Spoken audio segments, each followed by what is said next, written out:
The Lord said to Moses, "Say to the Israelites, a woman who becomes pregnant and gives birth to a son will be ceremonially unclean for 7 days, just as she is unclean during her monthly period. On the 8th day, the boy is to be circumcised. Then the woman must wait 33 days to be purified from her bleeding.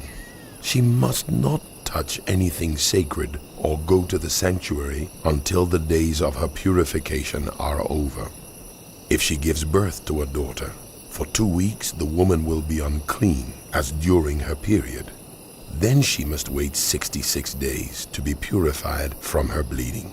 When the days of her purification for a son or daughter are over, she is to bring to the priest at the entrance to the tent of meeting a year-old lamb for a burnt offering and a young pigeon or a dove for a sin offering. He shall offer them before the Lord to make atonement for her, and then she will be ceremonially clean from her flow of blood. These are the regulations for the woman who gives birth to a boy or a girl.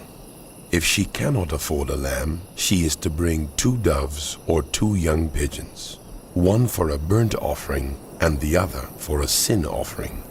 In this way, the priest will make atonement for her, and she will be clean.